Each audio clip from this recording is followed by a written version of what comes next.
Have you ever noticed how someone who stutters might be totally fluent one second and then like really struggle the next? Yeah, Or maybe that's something you experience yourself, this kind of unpredictability. it's a really common observation. Yeah, and for decades, figuring out why stuttering changes so much, why the frequency and the severity shift so dramatically depending on the context, that's been a huge puzzle for, well, for everyone involved, researchers, clinicians. Absolutely.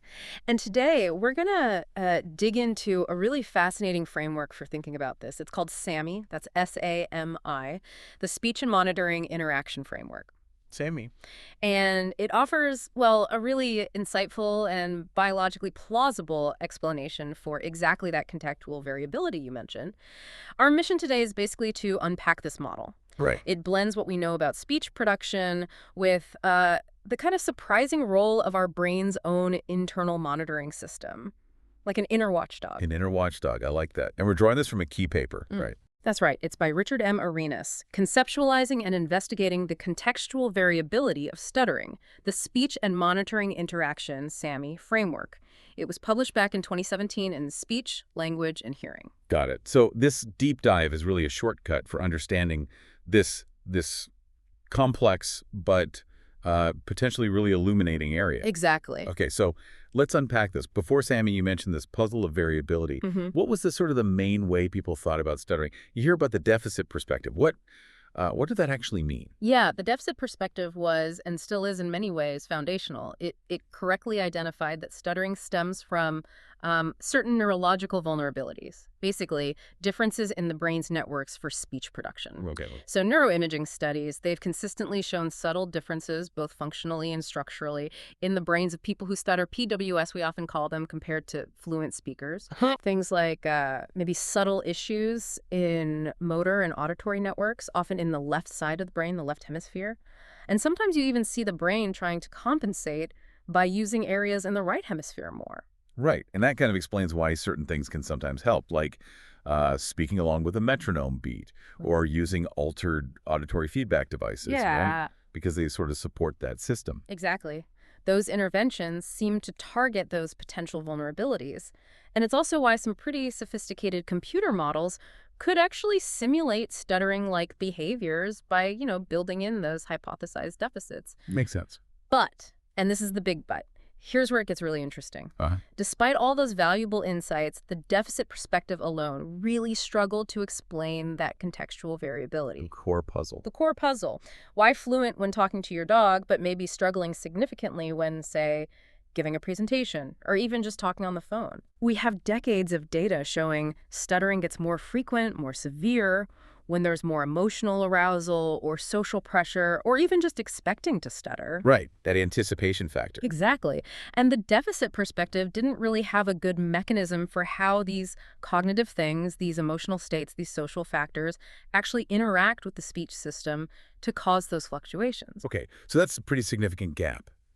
If the basic wiring has vulnerabilities, why isn't the stuttering just constant? Or at least more predictably tied to just speech difficulty? Precisely. So this is where Sammy steps in then. To bridge that gap, what's the core idea? That's exactly its purpose. SAMI proposes that this contextual variability we keep talking about is largely explained by changes, fluctuations in the vigilance of a monitoring system in the brain. And crucially, this system is contextually aware. Okay, vigilance. Yeah. Like how closely it's watching. Exactly. Think of it this way.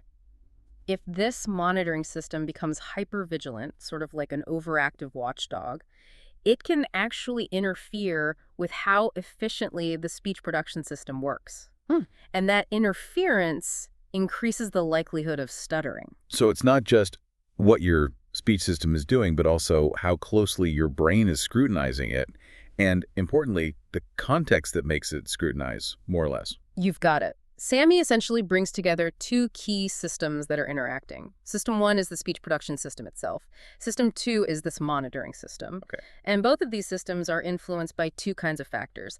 There are trait factors. These are the more stable things like your basic temperament, maybe underlying brain structure, things that are kind of consistent for you. Right, like personality traits almost. Kind of, yeah. And then there are state factors. These are the short-term, context-dependent things, like how anxious you feel right now or how complex the sentence you're trying to say is in this moment. Got it. Trait is stable, state is situational. Perfect summary. Okay, let's zoom in on that first piece then, the speech Yeah. production system. What does SAMI say about its role? Is it different from the old deficit view? Well, it builds on it. SAMI acknowledges this system includes all those language and speech motor processes needed to talk, and fluency in this model is basically seen as getting those upcoming speech motor plans activated and executed on time, smoothly. Okay. Now, thinking about the trait factors here, Sammy agrees with the idea that people who stutter likely have these stable sort of instabilities or vulnerabilities within that system. Right. You could think of it as maybe a higher baseline level of competitive interference or noise in the neural signals compared to fluent speakers. Noise in the system. Yeah. And importantly, the source material we're using emphasizes that fluent speakers generally don't show stuttering-like behaviors, even under high demand, because they seem to like these fundamental vulnerabilities. That's a key distinction. It is. Then you have the state factors affecting the speech system directly. These are things like how complex is the sentence structure? How long are the words? These moment-to-moment linguistic and motor demands. And in people who stutter, the impact of these demands seems to be greater. It highlights that interaction between the immediate task difficulty and their underlying trait vulnerabilities. Okay, but here's that paradox again, right? You're saying there are these vulnerabilities, this noise. Yes. But, as we said, most people who stutter can be perfectly fluent sometimes, like talking to themselves or maybe singing or talking to a pet when there's basically zero social pressure. Exactly. That's a critical observation. So the deficit in the speech system itself must be subtle enough that it doesn't always cause stuttering. That's the inference. It strongly suggests that something else, something beyond just the mechanics of speech production, must be playing a major role in whether stuttering actually emerges in a given moment. And that leads us squarely to the monitoring system. Precisely. The inner watchdog. This is where it gets really fascinating for me.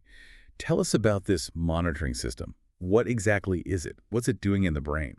So think of the monitoring system not just as a speech thing, but as a more domain general mechanism. It's something the brain uses across many tasks. Okay, so not just for talking. Not just for talking. Its job is to integrate all sorts of important or salient information, things like your motivation, whether you've just made an error, your emotional state, basically anything relevant to how well you're doing on a task.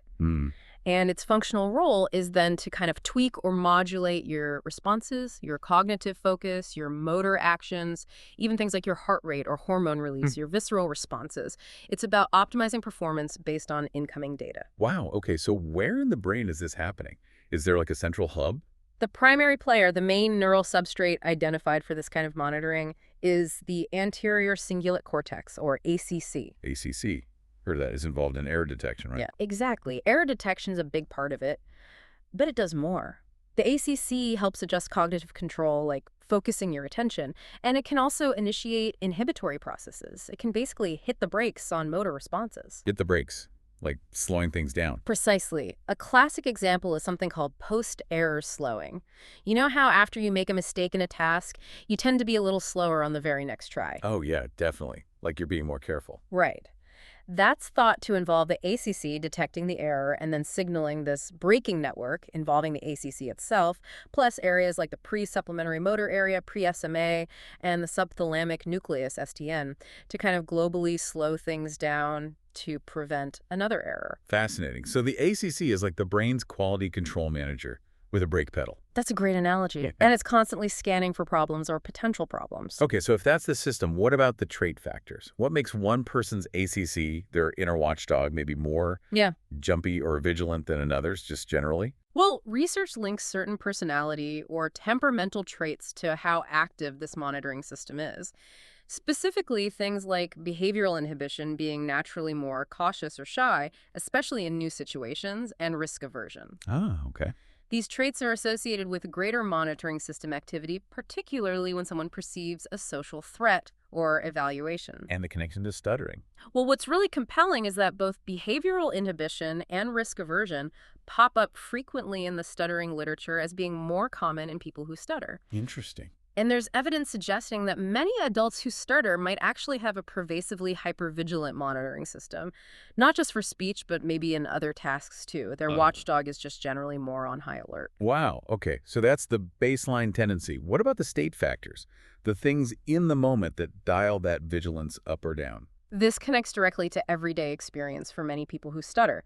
Think about what makes stuttering worse: feeling anxious or emotionally aroused, focusing really hard on not stuttering, on your performance accuracy, Yeah, that pressure. anticipating that you might stutter on an upcoming word, Huge factor. social pressure, like talking to authority figures or large groups. Absolutely.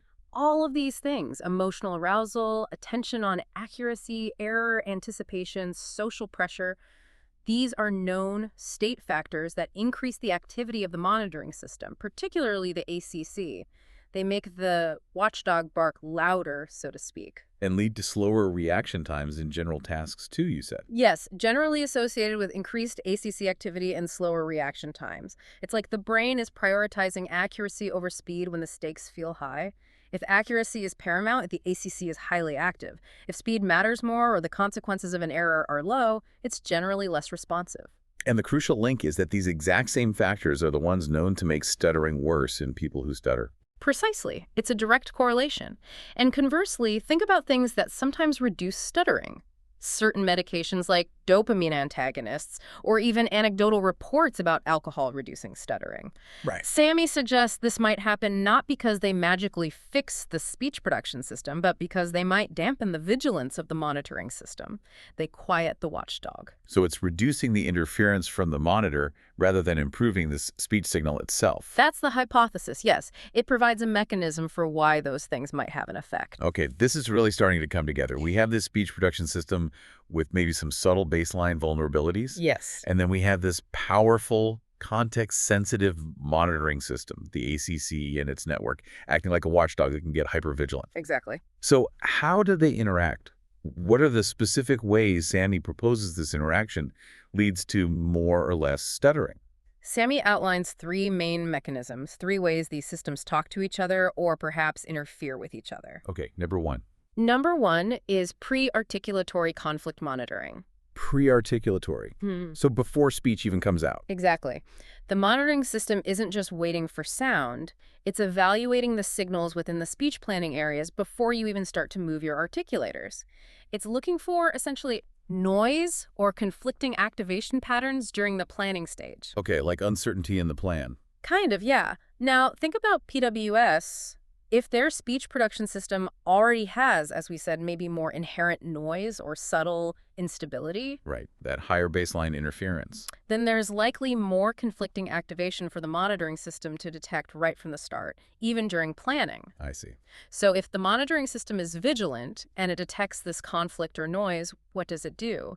It initiates those cognitive control processes we talked about. The braking mechanism. Potentially, yes. Hmm. Or at least processes that cause delays in processing the speech plan. Yeah. And those delays can directly mess with the timing needed for fluent speech. Yeah. And then, if you add state factors like high social pressure, making the monitor even more vigilant, it just magnifies this effect. The monitor reacts more strongly to the noise, causing bigger delays. Got it. So baseline noise plus a vigilant monitor equals potential delays even before speaking. Was mechanism number two. Number two is error monitoring, but specifically focusing on auditory feedback. Okay, so this is after speech has started, hearing yourself speak. Yes, this is the more classic idea of monitoring, comparing what you intended to say or the expected sound with the actual auditory feedback you're getting through your ears. If there's a mismatch, it generates an error signal. Right, like, oops, that didn't sound right. Exactly. Now, what's interesting is that some older computational models actually simulated stuttering by having the system overreact to these auditory error signals. Like, any slight mismatch would trigger a reset of the ongoing speech plan, causing a repetition or block. Okay. SAMI builds on this.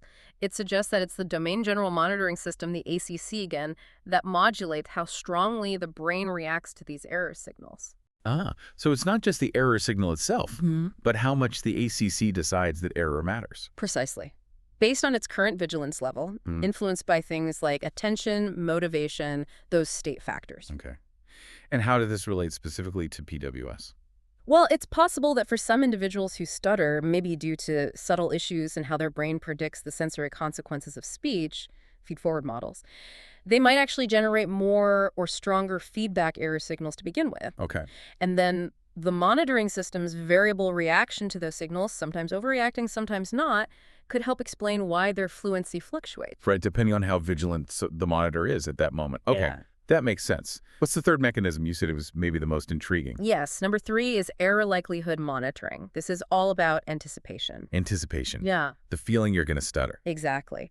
This is where the ACC, based on past experiences, learns to predict situations or words where stuttering is likely to occur. It becomes a proactive monitor, not just reactive. Wow. So it's not just detecting current problems, but scanning the horizon for future problems. That's the idea. It learns associations. Uh-oh, phone call, high chance of stuttering, or, okay, this difficult word is coming up, red alert. Okay, connecting this back. This raises that incredible question we touched on earlier. Is it possible the brain is actually like actively slowing itself down or putting on the brakes because it predicts a stutter might happen even before it does? That is exactly the implication of the error likelihood hypothesis within SAMI. The monitoring system, predicting a high likelihood of error, stuttering, might initiate those same inhibitory processes we see in post-error, slowing that global motor inhibition. Oh, But it does proactively, perhaps just before speech starts, or even during speech as you approach a feared word. so the prediction itself triggers the slowdown. Yes. And applying this kind of global motor brake when speech needs to be executed smoothly and rapidly, well, it significantly adds to the likelihood that the speech motor plans won't be executed on time. It directly impacts fluency. That explains so much. It explains why just the fear of stuttering can make it happen. It provides a plausible neural mechanism for it, and it also helps explain things like circumlocution. You know, when someone who stutters skillfully swaps out a feared word for an easier one at the last second. Right. They detoured around it. SAMI suggests the monitoring system, predicting trouble, is actually guiding that choice, steering towards a less risky alternative. That makes perfect sense. And you mentioned a statistic earlier about how common anticipation is. Yeah, it's incredibly common. One survey mentioned in the paper found something like 77% of adults who stutter reported experiencing anticipation often or always. 77%. That just underscores how powerful this proactive predictive monitoring could be in the day-to-day experience of stuttering. Absolutely. It highlights that what's happening before the moment of stuttering in terms of prediction and internal state is critically important. Okay, this framework is really painting a detailed picture. Can we maybe walk through how it might play out in practice? How does SAMI sort of formalize this timing idea? Yeah, SAMI does offer a way to conceptualize it, almost like a simple equation, though it's more of a conceptual model. Fluency is basically seen as executing a speech motor plan within the time allowed by your current speech rate. Okay, like a deadline for each sound or syllable. Kind of. So let's call the actual time it takes to execute the plan T. SAMI says T is influenced by a few things. How strong the activation is for the correct speech plan, let's call that P. How much interference there is from competing or incorrect plans, C for conflict. And importantly, the level of activity in the monitoring system. So T depends on P's, C, and M. Right. More conflict C or more monitoring tends to increase T. Stronger correct activation, P might decrease it. Now, if T, the time you actually need, exceeds the time you have based on your speaking rate, let's call that R, then disfluency happens. TR is disfluency. Okay, that makes it concrete. Can we run through those scenarios you mentioned earlier using this idea, like compare a fluent speaker and someone who stutters? Definitely. Let's start with a fluent speaker. Imagine them in a high-pressure job interview, maybe explaining a really complex technical solution. Okay, so high demands. Right. Speech demands are high, so C, conflict complexity, might be up. Monitoring activity is probably also high because they want to do well, Makes sense? but because they likely don't have those underlying vulnerabilities, their good correct plan activation is strong, and the system handles the C and M efficiently. So their T, the execution time, stays well within the bounds of their normal speaking rate, R. So T stays less than R. Exactly. If they do have breaks in fluency, it's usually things like maybe restarting a phrase, what we consider normal disfluencies, not stuttering like blocks or repetitions. Okay, now let's take a person who stutters, PWS. Yeah. Scenario 1. Really low pressure, like talking to themselves or maybe their cat. Right. In this case, speech demands are probably very low. And crucially, monitoring activity is also likely very low. No social pressure, no fear of judgment. So low C, low M. Which means T, the execution time, is also very low. It easily stays below R. And so they achieve fluency even with those potential underlying vulnerabilities in their speech system. Okay, fluency achieved. Now, scenario 2. Low speech demands, but high monitoring, like simply introducing themselves to a group of strangers, saying their name. Perfect example. The speech act itself, saying your name, is incredibly simple, so C is very low. Right. But the social pressure, the desire to make a good impression, maybe past negative experiences, this sends the monitoring system into overdrive. C is really high. Exactly. And according to SAMI, this high dramatically increases T, the execution time, even for that simple word. Now, T might easily exceed their normal speaking rate, making it highly likely they'll have difficulty saying their name fluently, maybe blocking or repeating, unless they deliberately slow way down or use some other strategy. Wow, yeah. Okay, final scenario. High speech demands and high monitoring. Back to that job interview, explaining a complex problem. Right. Here you've got the double whammy. High linguistic complexity means C is high. High pressure, high self-monitoring means M is also high. High C, high M. Which means T, the execution time, can just soar. It might far exceed even a deliberately slowed speech rate. In this context, SAMI predicts it would be highly probable that the person would experience significant difficulty maintaining fluency. That illustrates it so clearly. It shows how context, through that M factor, the monitoring, can be the deciding factor, not just the underlying speech ability. It really explains the variability. That's the core strength of the framework. It gives a concrete way to think about why stuttering fluctuates so much. Okay, so it's a powerful explanatory tool. Yeah. But does it go beyond just understanding? What are the implications for, say, future research or even therapy? Oh, absolutely. It has major implications for both. For research, what's really fascinating is that SAMI gives us a way to design experiments that can specifically pull these two systems apart or see how they interact. Well, you could design a study where you manipulate factors mainly related to the speech production system, like how complex the sentences are. Then you could independently manipulate factors known to affect the monitoring system, like inducing social stress or varying the importance of accuracy. Okay. And then you can measure the outcome. Fluency, reaction times, maybe even brain activity. It allows us to test those specific interactions SAMI predicts. And you mentioned it proposes specific brain areas like the ACC and that braking network. Exactly. That makes it testable using brain imaging like fMRI or EEG. Researchers can actually look to see if activity in those areas correlates with stuttering frequency or anticipation under different conditions. So, like, you could actually test, for instance, if someone anticipating a stutter on a word shows slower reaction times or more ACC activity, even if they manage to say the word fluently in that instance. Precisely. That's a perfect example of a testable hypothesis derived from SAMI. The framework would predict exactly that, a correlation between higher anticipation, slower verbal reaction times, suggesting processing delays, and perhaps increased activity in that ACC-Pres MASTN braking network. That's really cool. It opens up clear avenues for investigation. It does. And it could also potentially shed light on why some children naturally recover from stuttering while others persist. Maybe it relates to how their monitoring system develops, how vigilant it becomes over time. That makes sense. Okay, so clear research directions. What about the clinic? How could understanding SAMI actually change how therapy is done? I think this is where it could be incredibly impactful. First, it gives clinicians a powerful, biologically grounded way to explain to their clients how things like anxiety, social pressure, and their own thoughts and feelings directly impact their fluency. Yeah, taking it out of the realm of just try harder or it's all in your head. Exactly. It validates their experience by showing there's a real neurobiological interaction happening. It highlights the crucial role of these cognitive and emotional factors. Okay. And building on that, it powerfully demonstrates why certain therapy approaches are so effective. Things like cognitive behavioral therapy, CBT, mindfulness practices, acceptance and commitment therapy, ACT. Therapies that focus on thoughts, feelings, reactions. Precisely. SAMI provides a rationale for why these work not just for improving quality of life, but potentially for creating lasting changes in fluency itself. Why? Because the factors influencing the monitoring system, your thoughts, your beliefs, your emotional reactions, your attentional focus, these are often more changeable, more amenable to clinical intervention than the core, possibly structural vulnerabilities in the speech production system. That's a really key point. You can learn to manage the monitor's vigilance, even if the underlying speech system difference remains. That's the therapeutic leverage point SAMI highlights.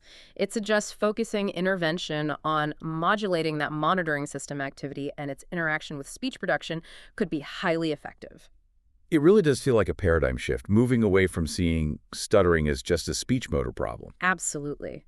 If you connect this to the bigger picture, SAMI helps shift the whole perception. Hmm. It moves us away from thinking it's purely a speech deficit, or worse, some kind of psychological weakness or personality flaw. Yeah. It offers this dynamic, interactive view where, yes, there are subtle speech vulnerabilities, but there are also real biological mechanisms at the social, emotional, and cognitive level involving that monitoring system that directly interact with and can interfere with speech. It reminds me a bit, as you hinted, of how understanding addiction changed.